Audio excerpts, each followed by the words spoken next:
मैं जेजेपी में इसीलिए शामिल होया था, कुछ काम करेंगे, नए चेहरे हैं, उनमें कुछ काम नहीं होंगे। हुड्डा साहब है काम कर रहे हैं और किसी बस का काम नहीं है। बहुत अच्छे विधायक है, इसीलिए तो साथ में ज्वाइन किया। हल्का तो इन्हें बालू को ना शेर बनाना चाह रहा है। अच्छा। और शेर बना के छोड़ेगा। किसे एक विधायक हैं? बढ़िया है, बहुत बढ़िया है। अच्छा इसीलिए जेजेपी त्यागी है, मतलब बहुत पहले से था उनके साथ। अच्छा। कांग्रेस में काम कर रखे हैं, अच्छा काम कर रखे हैं, बच्चे भी खूब लगे हैं और भी काम बचे कर रखे हैं। अच्छा। तो फिर ये बात गए विधायक तक की उम्मीद आप लोग बनाओगे बनाओगे? आगे चंदा लागे। पूरे लोकसभा में बड़ौदा हल्का फिर रिकॉर्ड बनाएगा और कम से कम 40,000 की लीड हल्का बड़ौदा दिलाने का काम करेगा।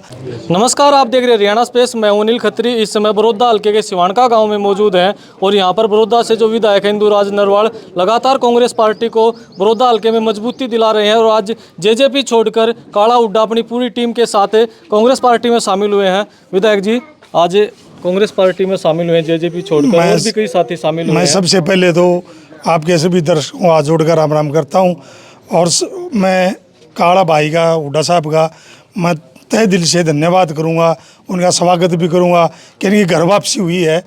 काला तो बहुत अच्छे मेहनती दीपेंद्र हुड्डा जी की टीम में थे, लेकिन कुछ समय ऐसा आया कि वो जेजेपी में चले गए, लेकिन इनकी घर वापसी मैं कहूँगा। और मैं काला को आपके चैनल के माध्यम से जो इनके साथी इनके साथ जेजेपी छोड़कर आज कांग्रेस ज्वाइन करी, मैं सबको विश्वास दिलाता हूं भाई कांग्रेस पार्टी में आपको पूरा मान और सम्मान मिलेगा और जहां भी आपने ज़रूरत होगी विधायक की चाहे किसी कांग्रेस के लीडर की, आपके हर दुख सुख में शामिल मिलेंगे। जहां पुकारेंगे वहां खड़े होंगे। और काला को मैं दोबारा से फिर धन्यवाद करूँगा कि काला भाई ने घर वापसी की और बड़े मजबूत भाई है। आप सिवानका तक ही काला को सीमित न रखें। काला का बड़ा अच्छा सर्कल है पूरा और बड़ौदा हल्का में, और बहुत अच्छे साथी हैं इसके, उन्होंने काम भी किया हल्का बड़ौदा में, मेरे साथ भी काम किया। चुनाव का भी डंका बज चुका है, किस तरह से अब पार्टी को और फायदा होगा? देखिए लोकसभा में तो फायदा तो होगा ही होगा और बहुत बड़ा फायदा होगा। जब कोई भी ये इतना मजबूत साथी भाई है मेरा, बहुत मजबूत है, अगर किसी भी पार्टी में कोई एक छोटा भी वर्कर आवे तो उससे भी मजबूती मिलती है। और काले के आने से तो बहुत बड़ी मजबूती मिलेगी, चाहे लोकसभा की बात हो, विधानसभा की बात हो, और चाहे हमारे जो प्रचार और प्रसार की बात है। काला बड़ा अग्रणी है, आपको देखने को मिलेगा। हर टीम में काले की अलग जिम्मेवारी होगी और उसको दी भी जाएगी। और ये पिछली बार 9 हल्कों में बड़ौदा हल्के में सबसे बड़ी जीत जो कांग्रेस की हुई थी, इस बार क्या उम्मीद कर सकते हैं? देखिए जब आप 2019 की बात करी, जब यहाँ से हमारे नेता प्रतिपक्ष भूतपूर्व मुख्यमंत्री चौधरी भूपेंद्र हुड्डा जी इलेक्शन लड़ रहे थे, आपने देखा उस टाइम 2019 में जाति की एक बहुत बड़ा जहर, अगर मैं कहूँ कि जो समय का नशा उसका आखिरी जो नशा हो वो था। लेकिन 2019 में आज में बहुत बड़ा बदलाव है, सब लोग समझ चुके हैं, सब ने पता है हमारा हम भाई हैं, हमें 36 बिरादरी का हमारा भाईचारा है, इसके बगैर काम नहीं चलने वाला। आज 36 बिरादरी का दोबारा से जो पहले कहावत होती थी कि जहाँ दूध दही का खाना वो मेरा हरियाणा, जी 36 बिरादरी का भाईचारा वो मेरा प्रदेश हरियाणा, वही दोबारा से आप देख रहे हो। 18,000 की लीड थी बड़ौदा हल्के से कांग्रेस की, इस बार क्या उम्मीद वो है? 2 गुना होगी, अब की बार 40,000 के लगभग लीड होगी पूरे लोकसभा में बड़ौदा हल्का फिर रिकॉर्ड बनाएगा और कम से कम 40,000 की लीड हल्का बड़ौदा दिलाने का काम करेगा। जो भी प्रत्याशी यहाँ कांग्रेस का आएगा, बहुत बड़ा मार्जिन हल्का बड़ौदा का हुआ। जिस तरह से दूसरी पार्टियों के नेताओं के बयान आ रहे हैं कि भूपेंद्र सिंह हुड्डा डरे हुए हैं, कांग्रेस के जो बड़े बड़े नेता वो चुनाव से भाग रहे हैं, डरे हुए हैं। देखिए चौधरी भूपेंद्र हुड्डा जब मुख्यमंत्री भी नहीं थे, जब प्रदेश के अध्यक्ष थे, हम छोटे छोटे थे, जब एक बात कहा करते, ना डरूंगा ना बिकूंगा ना झुकूंगा, और आज भी वही बात है। चौधरी भूपेंद्र हुड्डा जी ने 10 साल का राज कराया, जब भी एक बात कहा दे भाई 5-7 मेरी कड़ ने देख लियो, छाती तो मेरी इतनी मजबूत है, माँ भी देख लूँगा गद। अगर कोई इस देश में प्रदेश में कोई बगैर डरने वाला नेता है, चाहे ईडी बिड्डी सीडी EDI किम में हो, चाहे उसका नाम चौधरी भूपेंद्र हुड्डा है। पिछली बार जो सोनीपत से कांग्रेस की हार हुई, भूपेंद्र सिंह हुड्डा यहाँ से कांग्रेस के बड़े चेहरे थे, तो इस बार कह रहे हैं जब भूपेंद्र सिंह हुड्डा ही नहीं जीत पाए तो कांग्रेस के पास ऐसा कौन सा उम्मीदवार होगा जो यहाँ सोनीपत से जीत दिलाए? देखिए बहुत मजबूत कैंडिडेट आएगा और समय का बदलाव होता है, हार जीत लगी हुई होती है। जो भी मैदान में उतरे खिलाड़ी, अगर आप कुश्ती की बात करोगे तो एक समय में एक खिलाड़ी कड़ भी लग जा और एक खिलाड़ी दुनिया में अपना नाम कर जा, हार जीत लगी होती है। लेकिन चौधरी भूपेंद्र हुड्डा जी, मैं ये मानता हूँ कि उस टाइम पर जातिवाद का इतना बड़ा जहर था, उस टाइम पर भी जीत थी।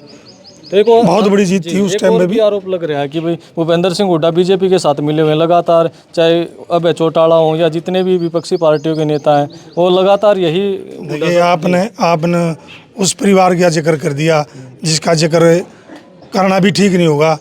आपने देखा अगर बीजेपी को इस हरियाणा प्रदेश में अगर कोई लेके आने वाला है तो वो चौटाला परिवार है, चाहे कानून पकड़ दो चाहे उल्टा पकड़ दो।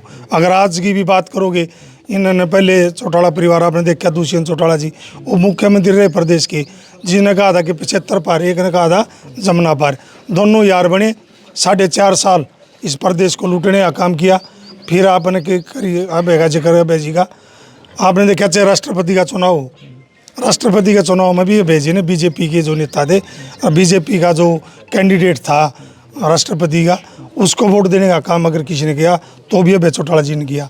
फिर दूसरी बात आपको ताज़ा याद दिला दूं, राज्यसभा का इलेक्शन था तो अभय चौटाला जी आपने देखा कई दिनों से लगातार एक बात कहा करते, अगर दुष्यंत तो है ना उसके पंडित जी का गोज मात दे रहा है विनोद शर्मा के, ये तो बहुत मोटा मार दे रहा है। मैं इसकी 2 दिन में 3 दिन में सारी बात बता दूंगा। 10 तारीख का इलेक्शन था शायद वो राज्यसभा का, जो विनोद शर्मा का लड़का बीजेपी का कैंडिडेट था। आपने देखा लास्ट के जब 2 दिन रह गए, जब अभय ने भी उससे गोज मात दे दिया। और उस बीजेपी के जो कैंडिडेट था जिसको दुष्यंत को ये कह रहा था भाई ये लूटने के लिए आया है, अभय जी ने भी उसी कैंडिडेट की वोट दी। किसी ने मदद करी बीजेपी की, अगर किसी ने मदद की तो बीजेपी की इस पूरे परिवार ने करी। अभय जी ने भी बीजेपी का कैंडिडेट था विनोद शर्मा का लड़का जो आज राज्यसभा का सदस्य है, उसको वोट दी थी।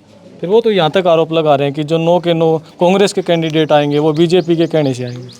वो तो कह रहा कि कहेंगे, उनका कहना थोड़ा राजनीति करा।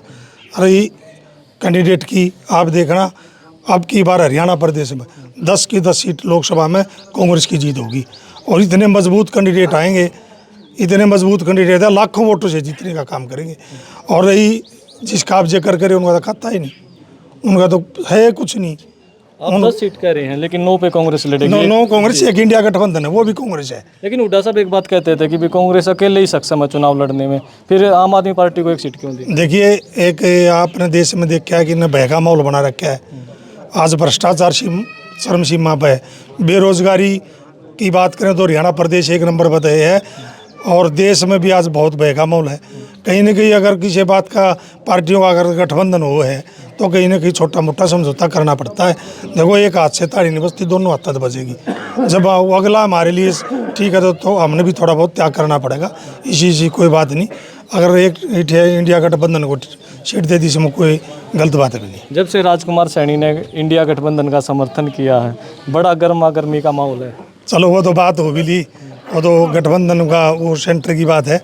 और आपने देखा ऐसा हरियाणा प्रदेश में कांग्रेस में ना तो वो सम्मिलित है ना कांग्रेस के साथ कोई बात है, वो बात है तो कोई इंडिया गठबंधन की। जो अभी कांग्रेस में शामिल हुए हैं भाई साहब, जेजेपी छोड़कर कांग्रेस में शामिल हुए हो? भाई मैं जेजेपी में इसीलिए शामिल होया था, कुछ काम करेंगे, नए चेहरे हैं, उनमें कुछ काम नहीं होंगे। हुड्डा साहब काम कर रहे हैं और किसी बस का काम नहीं है। जो आम जनता का काम कर रहे हैं हुड्डा साहब कर रहे हैं, इस तरह का कोई काम नहीं करता। क्यों जेजेपी वाले ने इतने नारे दिए कि हमने तो ये काम करवा दिया, सरकार में रह गए? बस झूठे नारे तो दे जाओ, कोई दो कितने दो, कार्यकर्ताओं के काम नहीं होते? नहीं किसी का कोई काम नहीं, आम पब्लिक का काम नहीं, कार्यकर्ता का भी नहीं, किसी का कोई काम नहीं। तो अब जो आप शामिल हुए हो विधायक के उसमें, तो क्या आपको कितना भरोसा है कांग्रेस पार्टी पे? देखो कांग्रेस पार्टी में मैंने पहले भी काम किया है, भरोसा है, पूरे भरोसे के साथ जुड़ा हूँ। तो जो विधायक है बड़ौदा हल्के के, किसे एक विधायक हैं? बहुत अच्छे विधायक हैं, इसीलिए तो साथ में ज्वाइन किया। उम्मीद है आप लोगों की जो वो पूरी कर देंगे? बिल्कुल। हाँ जी, उम्मीद के साथ तो मिले हैं, किसे एक विधायक हैं? बढ़िया है, बहुत बढ़िया है। अच्छा इसीलिए जेजेपी त्यागी है, मतलब बहुत पहले से था उनके साथ। अच्छा, जब ये काला हुड्डा कांग्रेस में, लेकिन मैं बीजेपी में। इतने बढ़िया क्या था लग गए जी आप विधायक है? ठीक लगे, हमने काम करेंगे इसीलिए हमारे हैं। काम कर रखे हैं, हाँ जी, कांग्रेस में काम कर रखे हैं, अच्छा काम कर रखे हैं। खूब काम कर रखे हैं, बच्चे भी खूब लगे हैं और भी काम बचे कर रखे हैं। अच्छा, तो फिर ही बात गए विधायक तक की उम्मीद आप लोग बनाओगे? आगे ते अंगा लाग है, अच्छा, इतना अंगा लगा है? कति पूरा पिछली बार तो भी ज्यादा अंगा लगाओगे। उसते फालतू। अच्छा, हाँ जी, क्या इतना अंगा जो क्यों? जेजेपी टूट ले वो कित गए मारे तो आए हैं। अच्छा, तो बढ़ोतरी है, ये घटोतरी नहीं बढ़ोतरी है। सरपंच साहब है। हाँ जी। आज आपके गांव में कांग्रेस में शामिल हुए हैं जो, और किस तरह से देखते हैं, बरोदा हल्के के विधायक भी पहुंचे हैं। बयान दिया रही है कांग्रेस की, सबके दिल पर कांग्रेस है और बालू तो छाया हुआ है इस हल्के में। लेकिन ये हमारा हल्का था, इन्हें इस बालू को ना शेर बनाना चाह रहा है अच्छा। और शेर बना के छोड़ेगा। क्यों शेर क्यों बनाना चाह रहे हो? वाह, हमने लगाओ इतना प्यारा, इतना है, इतना नेक आदमी है, हर आदमी के दुख में सुख में सारा खड़ियारा है। किसी भी आदमी के पास किसी प्रकार की कोई विपदा आ जाए तो आगे गए भाज गए। तो हर आदमी के दुख सुख ने जीत हुई थी, इबका क्या उम्मीद ईब का 40 पार करा देंगे, 40 पार करा देंगे। बिल्कुल करा देंगे।